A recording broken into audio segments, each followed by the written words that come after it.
Kia ora everybody and welcome to the Good Day Matrix. My name is Daz and I am incredibly proud to be sitting here today with the amazing Jenene Crossan. I fangirled over her for a while and then sent her a message, I don't know, about 6 months ago, and she actually messaged back, which was really cool, and we've had a Zoom and some emails since just to support me as a small business trying to grow, which not many people do, and I think that's a real testament to the kind of person you are, that if you can help, you do, and you share your experience. So Jenene is the founder of Powered by Flossie. She founded the Bloggers Club and she founded nzgirl.co.nz. She's a founding director of Simplicity, a non-profit KiwiSaver fund. The winner of the 2016 Most Inspiring Individual Award at the New Zealand Innovation Awards, along with many other accolades and achievements, I might add.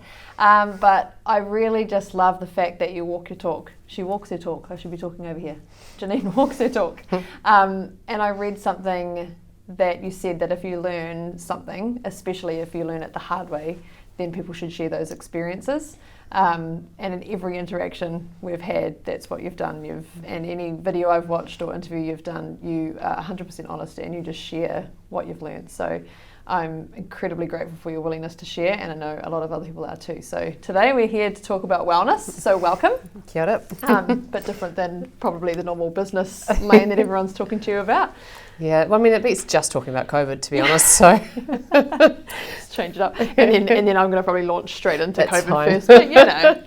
I'm kind of used to it. It's a weird poster child thing to be. Yeah. But again, it's great. Like I saw the post you did in the NZ Tech forum and Facebook, you know, like I don't remember that one. it's trying to get help for the COVID. funding, right, yes. If you don't do it, who else is going to do it? Like that's pretty much what it comes down to. That's the stuff, and people will need to start talking about it. So yeah, it's cool that you are like, oh well, guess it's going to be us then. Yeah, let's go. That's pretty much it. So long COVID, you have long COVID, and it has been a shocker journey for you.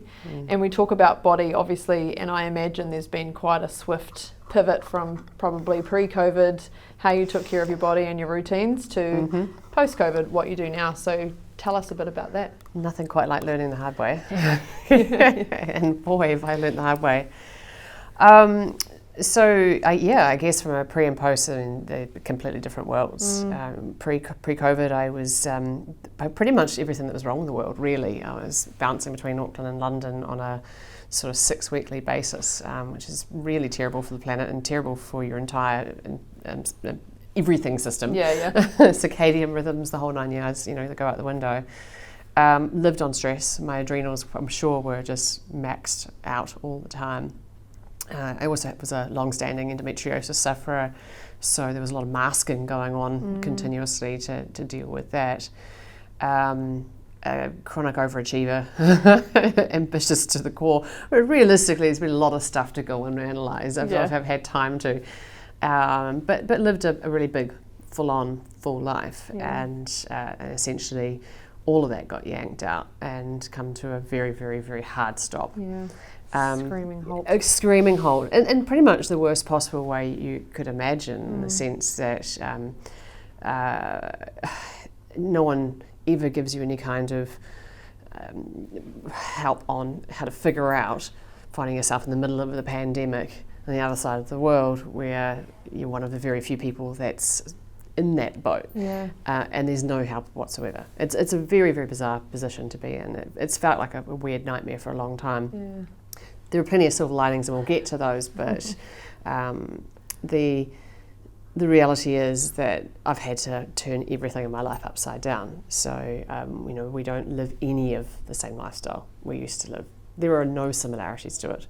Wow. It is about as different as you can get. The only thing left would be things like this suit, This is a very rare thing for me to even pull it out of the wardrobe, to be honest.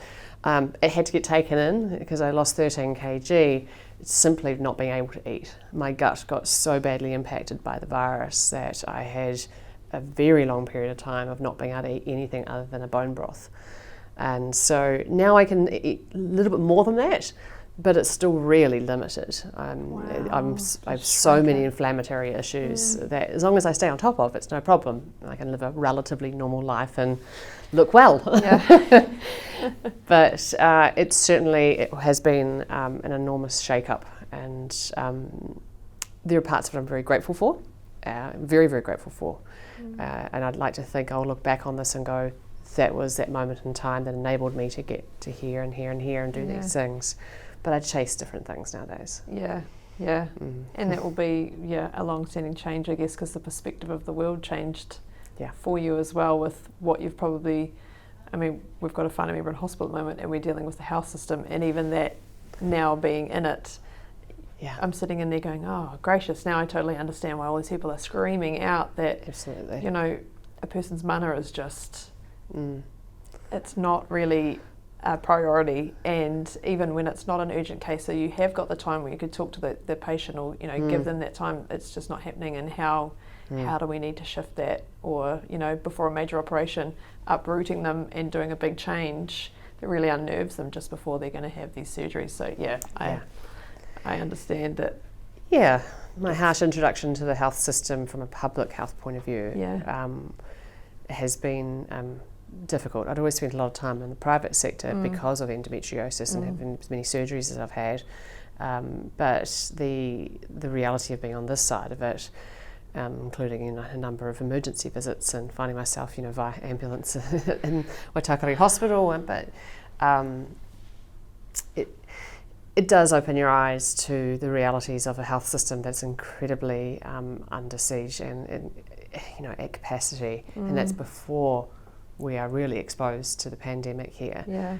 So I'm very grateful for all the work that's gone into protecting this country and our borders. And I think if you haven't spent time in the system, then it's really difficult to appreciate why that was the most important thing to protect. We wouldn't be able to handle it. 100%. And that would be their foresight now, is how do we get stronger so if this happens again, that's a big picture problem though, right? And I think it's a very difficult thing for at a government level to achieve, because it's not as simple as being in a private enterprise where you can, pivot, make changes through great leadership, and then, boldly go down those paths and make things happen. I can't even begin to imagine how difficult it is to make those changes. I'm very grateful that I'm not the one who has to do it. I know. To be honest. I endeavour totally to stay out of political chats whenever someone's on. I'm like, oh, no, not for me. I'm not educated enough in this area, or, you can have opinions, but it's not something to argue about, because everyone's had different experiences. And good on you for even saying that out loud, though, because I think that's such an important piece. Everybody has an opinion. Everybody weighs in on their opinions, and actually being able to articulate, I don't have expertise or subject matter, so therefore, it's only so far in this conversation I can go. It's refreshing. I very much know my boundaries of knowledge. Not many people do those, so it's great. Where I can push and be like, no, I'm right. No, you just... In politics, it's just not my jam. We talk about mind, and I imagine with long COVID, chronic fatigue would have been something that you will have danced with or be facing now. I had chronic fatigue years ago. I got glandular fever when I was 19 from just destroying myself with rep netball and work and study and club netball and coaching, and literally just came to a grounding halt. And then burnout. And then glandular fever and chronic fatigue, and it really does mess with your mental health and the confidence you have to, like, you think you're all right, and then within 10 minutes you're not all right. So you've talked about sort of the shame that sits around what's going on for you, but you've also shown insane shame resilience, and that you're actually talking about those experiences and trying to help. So tell us about sort of the motivation there, plus like the low points and the strategies, and I guess the patience you've had to show both to yourself and to other people. It's a big question. It is a big question, and a really important one. I think that last part of the compassion you have to show to yourself.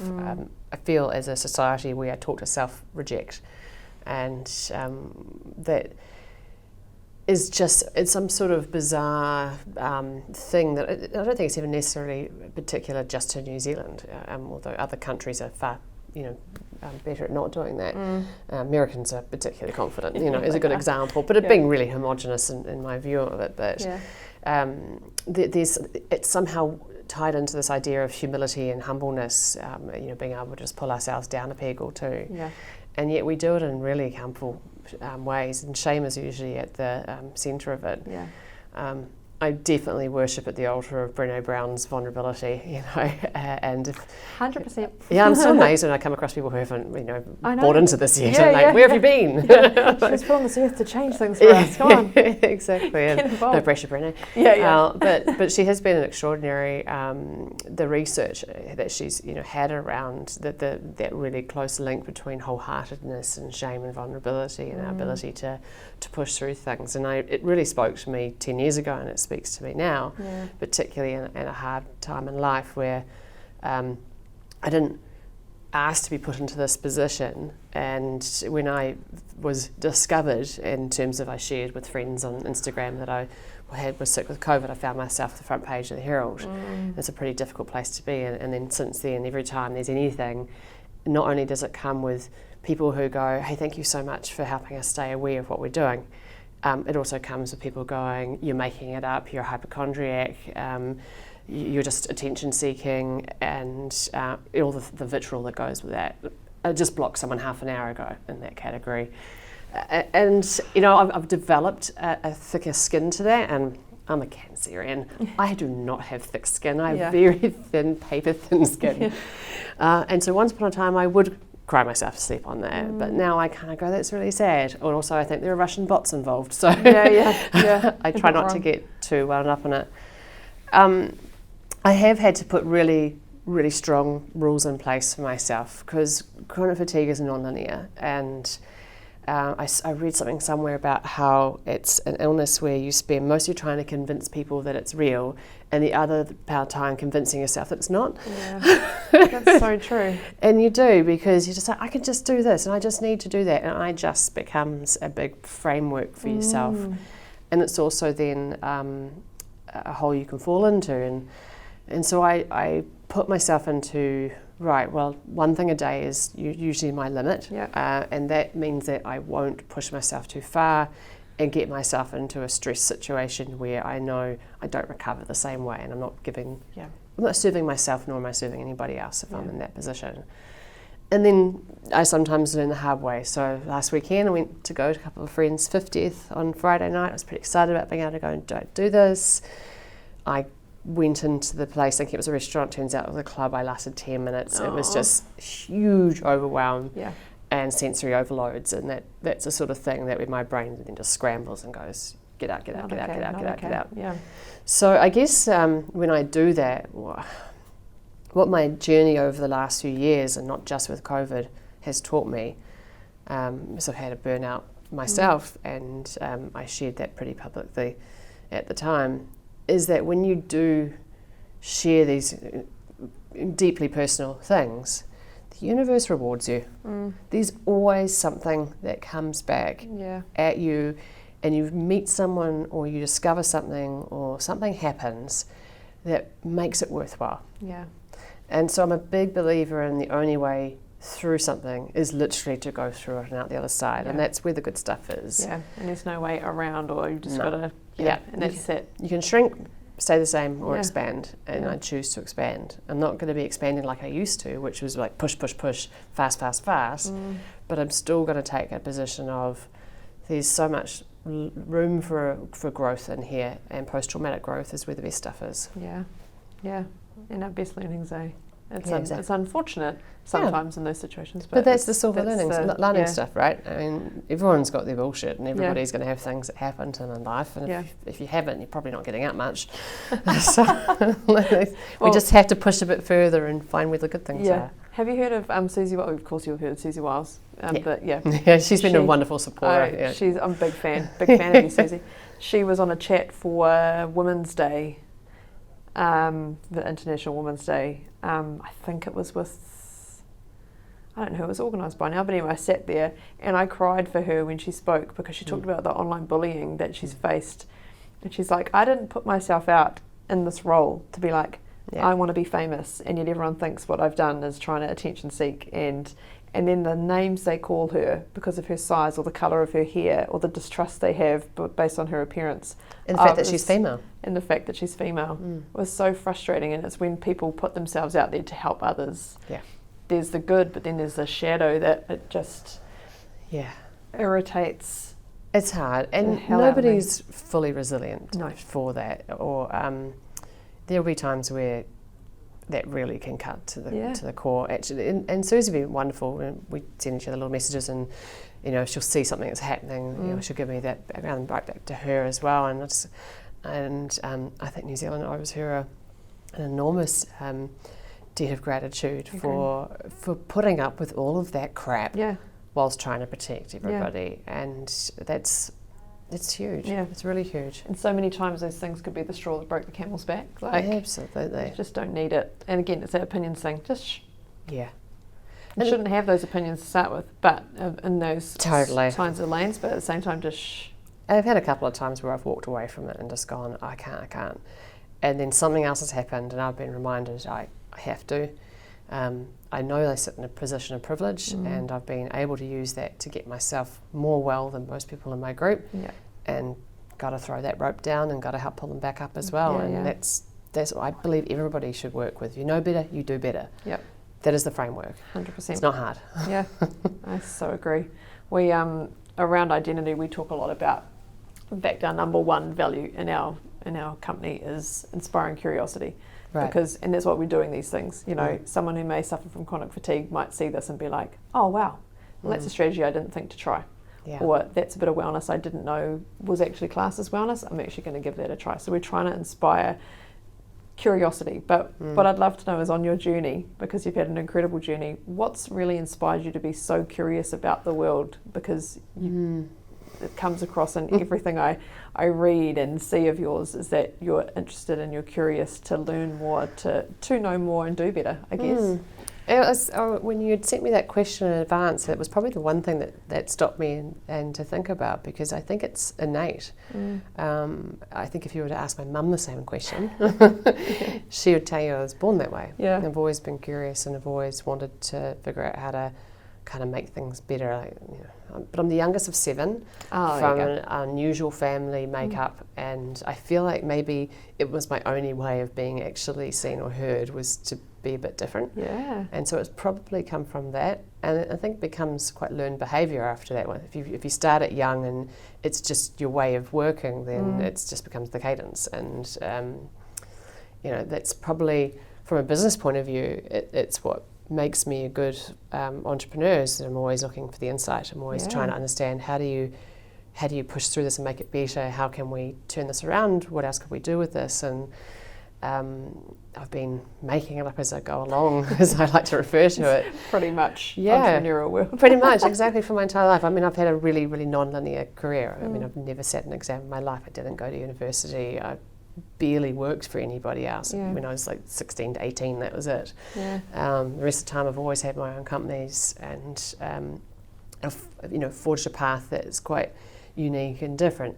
So I'm not afraid of being unique and different. In fact, I ran into someone this morning on my drive into town. I stopped at Whintirarangi to get a coffee on the way here, and he said to me, "Gosh, you stand out, you're very bright." Like, I don't think he knows me that well. That's what I do. This is my way. Yeah, well, I mean, it wouldn't occur to me to do the opposite. Yeah. Like, it doesn't bother me to be extra. Like, my kids laugh. They go, "You're so extra," and no, I'm just me. This is just me. This is just me. Yeah. If you see me shrinking, that means I'm not in a good headspace. Yeah. It's normally a sign of I'm really happy to be myself, and that's curiosity comes from there. It's an incredibly strong position to, I talked to Tara about it, like my confidence in myself, like I'm good at things, but saying that out loud was like chewing glass. Like, I hated any attention on myself. I love being in the background. I absolutely love seeing people shine. I'm very happy to be not the one having to go, I'm good at this because, or I'm good at that, I can help you. So I stay really quiet, and that's been a really big learning over the last few years, to be like, no, I am good at it, or this is me. And it kind of totally brings us into our next focus around the community. But you did an amazing video, which spoke so many truths, and we shared with our team, and they were all just like, we didn't realise Jenene was the one who was behind this, which was that we want women. yeah, right. we want women. They said, Yeah. the truth that spoke and the light that shone. Like when I started out being an entrepreneur 3 years ago, and then when we took this to market and to media and stuff, I worked with a group, and I was very clearly told, don't be you. Media won't pick that up. Don't wear a red suit. yeah, don't be that. If I wanted this company to be successful, then I needed to start fitting into these different squares and circles when I'm blatantly not any of those shapes. And so I listened, and then I wondered why, well, we're getting on media, but it's not doing anything for us afterwards. Oh, because the one thing about this business that's true is me, and it's authentic, and we just roll with the punches, and we're honest, and we swear, and we giggle, and, swear not at people. That's okay. But, I'm a truck driver's daughter. I'm proud of that fact that, I get along with everybody. And so it was a really hard space to be in. And it wasn't till recently that I was like, if anything's going to succeed, it's going to succeed because I do this how I want to do it, which is, I like to refer to it as fuck that. I'll do it this way. It's a strategy. I hear you, but fuck that. I like that. So tell us about, because I'm sure you're part of many communities you're a part of that you may not necessarily have built, but then I actually think you will have built that authenticity into those communities. But tell us about those communities that you're a part of and what you surround yourself with. Yeah, well, it's very different today than it was, say, a year and a half ago. And what community means to me has changed a lot in that time, because I've had two pretty extraordinary experiences across this last year and a half that have change what's important in a community for me. One is that we moved from, living pretty much everywhere, but at home regularly. So we had a house in Auckland, and I was living in London most of the time, and Scotty, my husband, was in China most of the time, and we would, reconvene back here in Auckland. But we sold up and moved to Piha. And, it's a very small seaside village, 900 and something people, very, very strong community spirit in there, with an enormous array of personalities, as you can imagine, and really staunch personalities too. And I actually love that about Piha. It attracts staunch people, but generally that means that they're really interesting and they have stories to tell.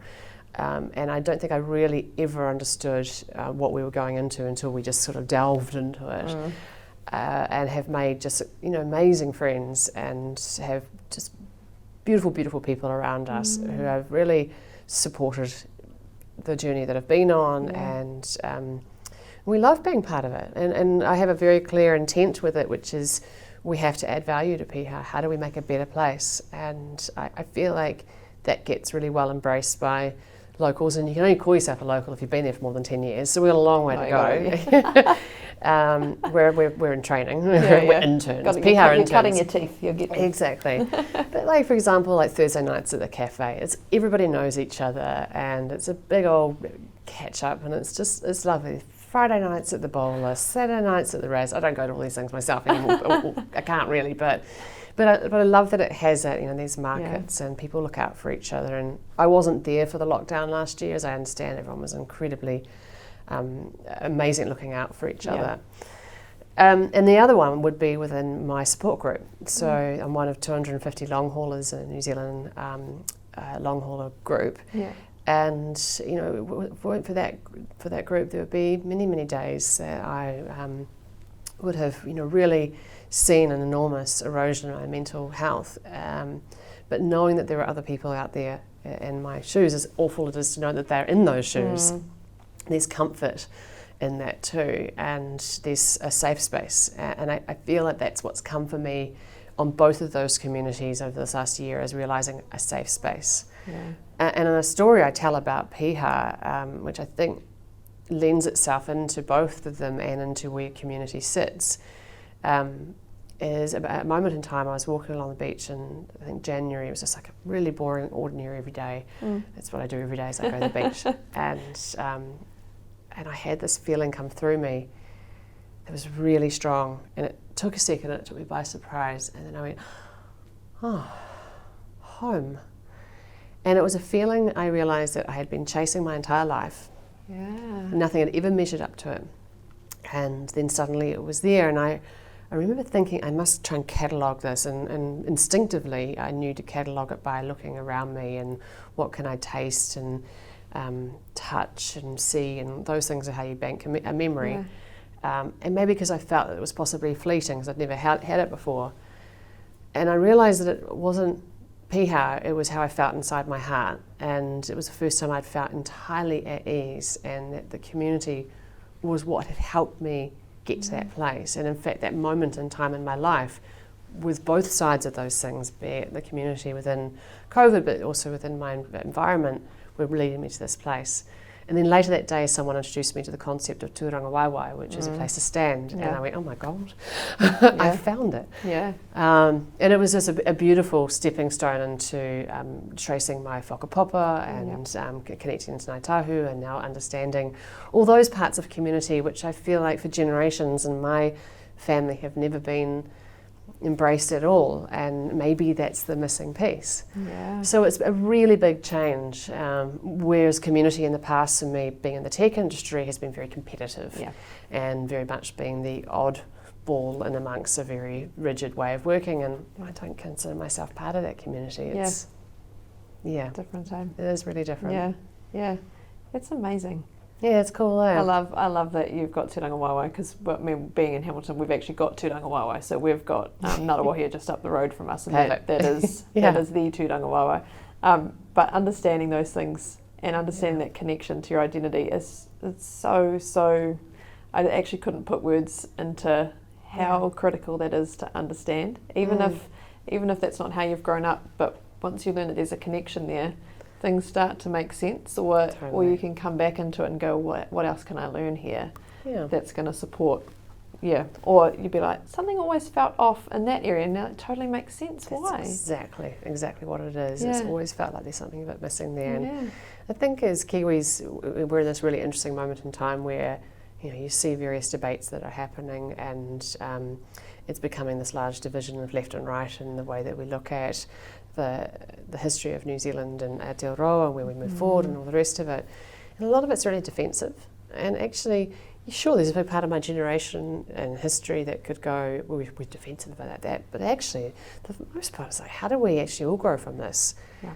And how do we therefore create a much more supportive community for our generations ahead of us? If we can all just get off being worried about how we might be perceived, and actually just go, it's okay, people made mistakes, we're all learning from them, and how can we create a better community? We at the Company of Women, they did the Hall of Fame about a month ago, and a lady, Victoria, she's the CEO of ASB, she spoke and she said ASB have gotten rid of diversity and inclusion terms, and they speak of belonging. Right. And I was like, man, that's powerful. That's very cool. That's so fierce to say, because it's like the thing to say is diversity and inclusion. We're focused on diversity and inclusion. Actually, we focus on belonging, so that you have a part here. You can bring your whole self here, and we care about that journey. Tell us about it. Like, tell us about your whakapapa. How did your whānau come? Like mine's a boring one. Wales. Came from Wales. Set up. And it's still your whakapapa. And that's where we came from. And you start to understand. And Dad got to go back to Wales. He was born here, but he got to go see where my pop grew up, which was something he never thought he'd get to do. So it's and he didn't realise how powerful that would be. My dad's not like spiritually or anything like that, but he said that was one of the most amazing moments to see a place where his dad had been, because his dad died when my dad was young. So it was just a pretty powerful roots, honestly. Roots. Even though we always giggle when we were trying to work out our values, we were like, deeply rooted was one of the and they were like, this doesn't sound good when you say it out loud. I love it. Oh dear. So something I love about you is that you lead with honesty, and you have done that right through today as well. Sometimes it doesn't work out for me, but yes. No, yeah. Oh, wait, too honest, wheeling it back. yeah. Which we all have, trust me. But you're genuinely there to help other people. And I like to think so. You genuinely, I don't know you well, but every interaction I've had with you and everything I've seen that you've done, if you've learnt, you've shared it. If you can help, you will. Like, you gave me time not knowing me from a bar of soap, and was like, here's some connections you can, or here's something you can think about, here's a lane you may not have thought about. So I think that's an amazing environment that you're building around yourself that you give, but I'm hoping you get that back. Absolutely. As well. But tell us about building that, I guess, because sometimes as women we talk about, and people get mad at us that we don't charge for our time, for example. So why are you giving away, why are you talking to all these people that's, 10, 15 hours of your week where you're giving away free advice? Nag on them. And you devalue yourself, there's a price on that, whereas I'm like, nah, like if I can help, I will. Yeah. And there's that give back because people have done it for me, so I'm absolutely happy to do that. But it's a very capitalist approach to the world to say it has to have a commercial value, because there has other values that come towards you if you put it out into the universe. And it's not that it has to have a ledger like that either. No. Like, sometimes you do it because it's the right thing to do, and sometimes you do it because it feels good and that somebody else will get something from it, and that's part of the ledger as well. And lots of people have helped me out over my career, and has come from really unexpected places, and there's been a lot of luck, and I'm really aware of the concept of privilege. And I actually, I don't know if we were, briefly spoke on the We Want Women video. One of the things that came out of that was a really tough lesson around privilege, and realising, because we had put something together so quickly, and it was the scramble from other ends of the world, and I'd written something, my best friend Claire had, I'd put to her, hey, we should turn this into something, and she'd go, yeah, and within 24 hours we were filming it, so it was that fast, and it was literally a call to arms, everyone come in and do it, and not a lot of time was necessarily spent on ensuring that there was enough inclusion or diversity as part of that mix. It was kind of whoever can turn up idea. And then after having edited it and thrown it out there, another 24 hours later, so we're talking within a couple of days, this had gone from being written to live, realising that we had missed a trick, and actually there were women who were watching this and not seeing themselves in it, and that broke my heart.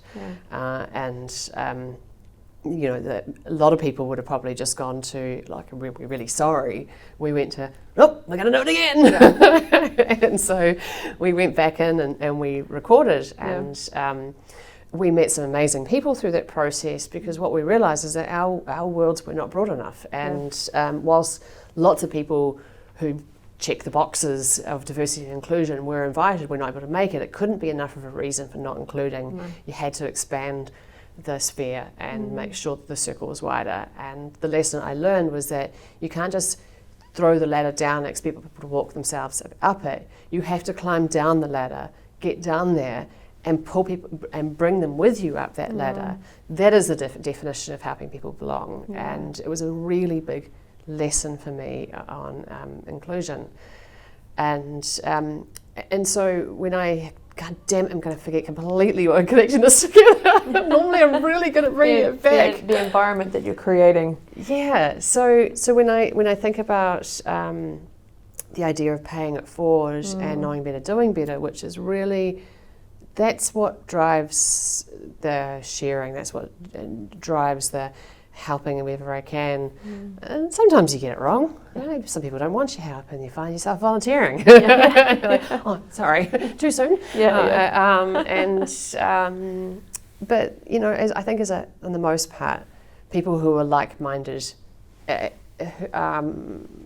tend to gravitate towards each other, and it's just, I truly believe it's what you're supposed to do. You're supposed to help other people, and then they help you. And not why, because there's something in it for you, because it's the right thing to do. It's the right thing to do. And that's being human. It's being human. Being real. That's how we fix this really ridiculous world that we're in the moment, that's in a really, really bad spot, is that we all become better humans. And a start to that, we talk about perspectacles. Have you heard the term perspecacles before? So perspective, but putting on your perspectacles. And so I've had... my parents were not well off. They've worked hard every single day of their lives just to buy me athletic shoes, and I remember the arguments of getting the coupon and making sure that we bought the right shoes that we could afford, and those sorts of things. But I never went without. I had an amazing life. I had two loving parents who, which is still privileged, did their absolute best for me. Absolutely. So I have my perspective. what I don't understand is what it's like to go without food. I don't understand what it's like to feel unsafe in my home, or I don't understand what it's like to be told I can't. Yeah. You know, don't dream like that. Yeah. Though Mum and Dad they certainly thought I would stay the part of like, I don't think you're up to getting a degree. Like, and most people would have thought the same thing about me when I was younger, because I was a good kid, I did the right things, but just nothing clicked for me. Yeah. Good sports, average everything else, but good human. It says more about our schooling system than it does about you. Yeah. And it wasn't until 7th form where a teacher believed in me. I got diligence, my first ever in drama. Wow, that's awesome. Quite count, but it does. But because I worked freaking hard in that class, and she saw it, and I was like, I can do this. And then I went and studied, and I did well outside of school. But putting the spectacles on means trying to see it from somebody else's perspective and being empathetic and not being sorry for, and not. But being empathetic to the situation and being empathetic to the pathway that they've faced, and then how you can support without just jumping in to help, because that's what I like to do. What do you need? Do you need anything? Yeah, empathy versus sympathy. Yeah. There's a massive difference between the two, right? Yeah, and I think that's what I was oriented before about privilege, is realising what privilege actually looks like. Because we have a tendency to talk to the idea of, well, I worked hard. Yeah. Everybody works hard. Yeah. Okay. We're going to go with that. Yeah. And then that was for me around the We Want Women piece. It was like, I had been brought up with this idea of, my parents are hard-working individuals, etc., etc. But there's always privilege involved in that. And I didn't come from money either, and my parents started with nothing. Yeah. But there's privilege that comes from where you're born. Yeah. The fact that we were white at that particular point, that had 2 loving parents, that they were able to have jobs and have enough money to put food on the table, that they were encouraging parents, all things that you identify with as well. That gives you a certain amount of privilege over other people.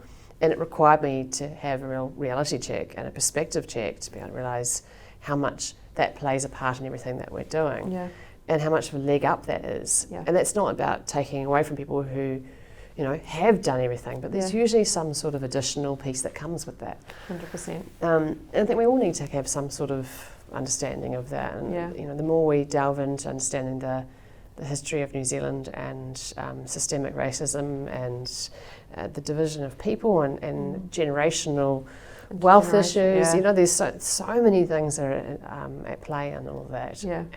And it's right that the light is being shone on these things at this time. Yeah. And that pendulum will swing, and people won't always like the way that the pendulum swings, but it has to swing. That's what we talked to Ranjana Patel, and she was talking about the fact that that light shines differently. So it's like racism to Asians, and then it moves to racism here, and she said, and it always comes back. Yeah.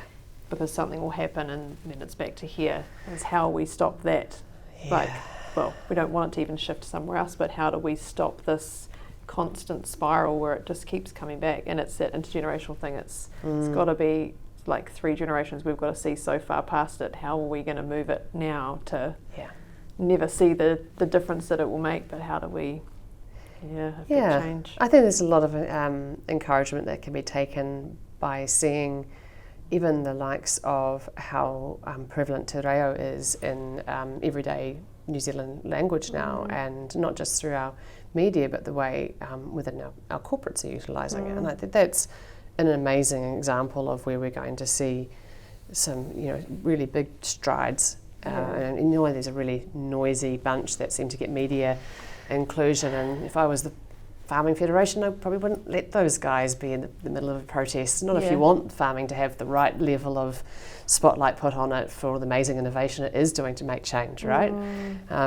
It's an unfortunate way the media works though too. They find the squeaky wheel and show that. But we stand at a really interesting moment in time where I feel like 10 years from now we're going to look back and realise just how many gains that we've made on so many things. I hope so. Yeah, gender. Obviously sexuality and the way we're looking at even our kids. I laugh about how our parents' generation had midlife crises, right? They got to 45 and went, what am I doing with my life? And, it fell apart. And our generation got to quarter life crises in the middle of the 20s going, fall apart. the teenagers are getting to like 14. Yeah. And they're discovering the same stuff that we learned at those other ages. Later, And I think that's scary, but also really exciting, because they're so much more self-aware and they're so more capable of emotional intelligence that previous generations were not capable or able to do for a variety of really valid reasons. And that is the hope that we can have, that if we can support this generation to be really comfortable with who they are, that actually they may be able to bridge the remaining pieces here. Yeah. I like to think so anyway, with 3 teenagers in our house. Yeah. One day I'll have 3 teenagers in my house. God help us all. It's quite full on. I have some quick fire questions. We're going to finish there because Yes. it's an amazing place to finish. And it is, the hope is the, Yeah. for all, so good. All right. 3 things that made you smile today. This, thank you. It's always nice to have deep and meaningful korero with people. My puppy dogs.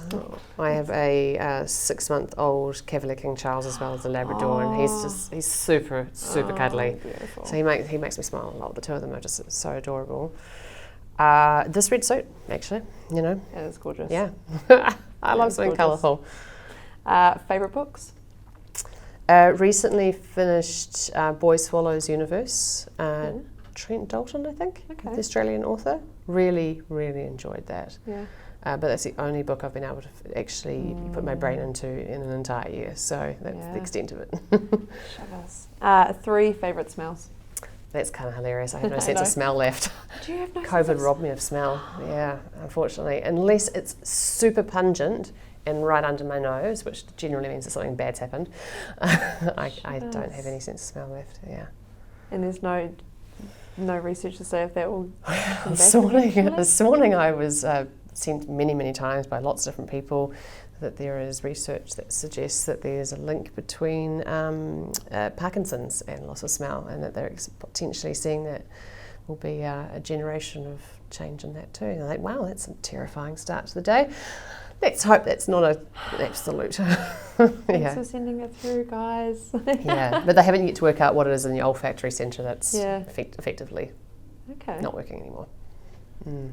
I still put perfume on though. I don't know why.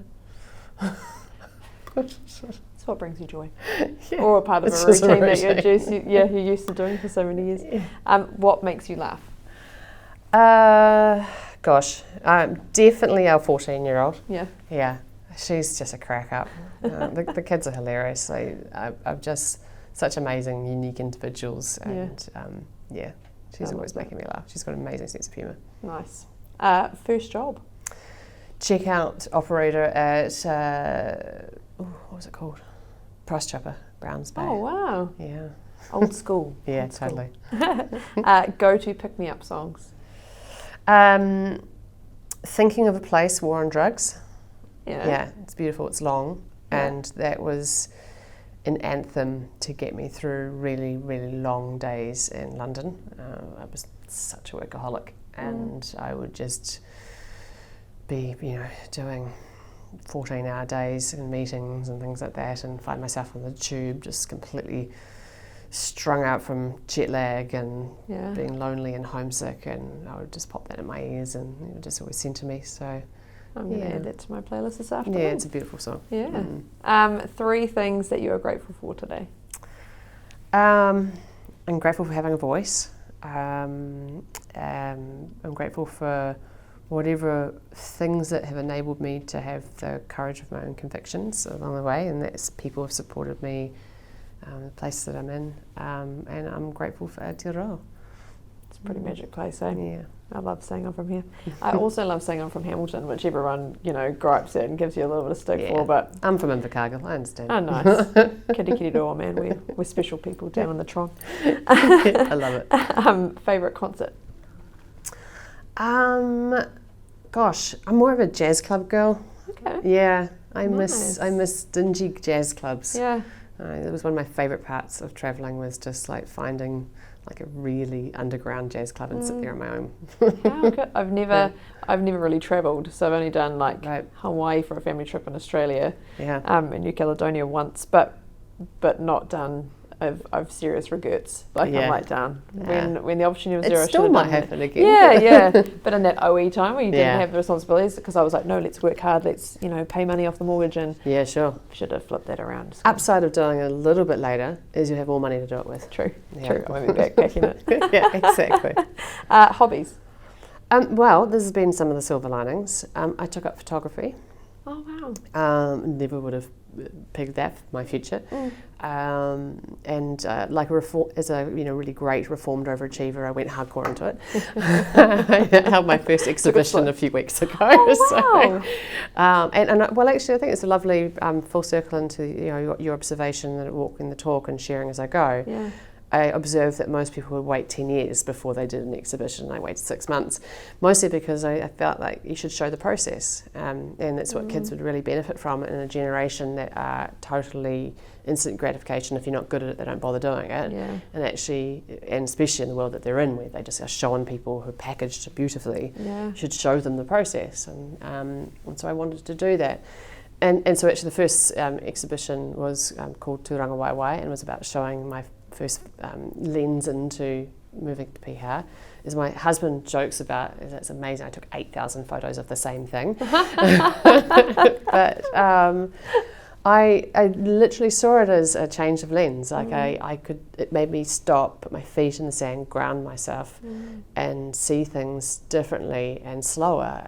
And it's been amazing. I love it so much, and now of course I want every lens that there is, and it's a very expensive hobby. Yeah, it is an expensive hobby. And singing. I took up singing as a way to fix my lungs and to help with my brain fog, so that I could remember things, recall things again, and force my brain to do things that was hard. Yeah. My birthday, I had a party recently which was hugely overwhelming and really, really difficult to do. I sung for 75 people. And I've never sung in front of everyone, and I was terrified, and for someone who's confident at speaking, not the same. The self-rejection was phenomenal, and I really had to work at it. The other side of it was I was utterly exhausted, and it took me about 2 weeks to recover from the energy that was required to do it. Wow. But I did it, and I was really proud of myself. What did you sing? Feeling Good from Nina Simone. Nice. It seemed apt. Yeah. That's a good song to choose. Yeah. That's amazing. Yeah, so I'm big on hobbies, but I mean I used to be like boot camper and things like that, and I can't do that stuff anymore, so I had to figure out other ways to do it. Yeah. It's cool though, photographer. It's something I would love to do, but again. Yeah, well the thing is, anyone can be a photographer. Yeah. We have cameras on our phones. Yeah. It's just about taking the time to see things. It's taking the time to see things, Exactly. and appreciate them from a different, like that's what I love. These guys will tell you I'm a big arts person, so it doesn't have to be flash art or anything, but I have a wall, it's like a collage at my house of art, and there's like a penguin wearing gumboots, but then there's a finger painted oil painting by my friend who did a tui, and it's That's awesome. Stunning. And then you've got like a house that looks like my parents' house, and painting my great grandma painted of 3 kittens. Did anyone else go, oh my goodness, it's not very attractive? And I'm like, the story that sits in that, like, but it's just this. Totally. But that is art, because that's the reality, is that art doesn't have a particular framework that it has to work within. There's the famous quote of, I don't know much about art, but I know what I like. Yeah. That's what it's supposed to do. Yeah. Someone else the other day posted, like, doing one of those flow charts of working out whether you're an artist. Did you create some art? Yes. Is it any good? Doesn't matter. Yeah. Someone will. You're an artist. Yeah. Sometimes I look at things and go, my kids could do that. Hey, make me rich. Sell some of that stuff, guys. Oh, especially nowadays with digital artistry coming through, it's like blows my mind the value that is associated around those NFT stuff. Yeah. Yes. Yeah. It's another world. Yeah. Final question: qualities you love about yourself. Gosh.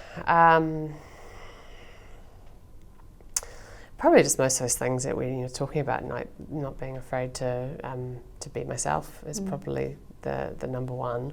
It doesn't mean I don't self-reject. I'm no different from anyone else. I don't spend the whole time going, I'm awesome. I have as much as anybody else does. It's just I don't let it overcome. And when it does, I've figured out how to move through it sometimes. Yeah. And so that probably, just that. And I'm really, really grateful for having the insightful piece of my mind that enables me to think differently and then welcome those people in. So probably no judgment is probably the basis of that. Yeah. you do you, I'll be me, and either way it'll be cool. Yeah, we can live well if we all just be, yeah, exactly. 100%. Yeah. This has been so amazing. Thank you so much for your time. Thank you for having me, and I hope it's of some use. It's a very, very useful, and it's going to be so useful to people to not just, a lot of people don't have long COVID, but they do have chronic fatigue, and they do have illnesses that have had to change their lives and get them to take a different pace or a different view, or find different lanes of wellness, like photography, that you wouldn't have thought was, but is. We're so grateful for the work that they've done, and also that I think that by this, disease along COVID is going to be able to finally bring some help and light to some other chronic illnesses as well. And it doesn't always seem fair, the order of which things happen, but at least that might finally happen. We're grateful for the hard yards that they've put in. Yeah. Beautiful. Thank you so much, Jenene. Thank you so much for watching, and we'll see you again. Ka kite.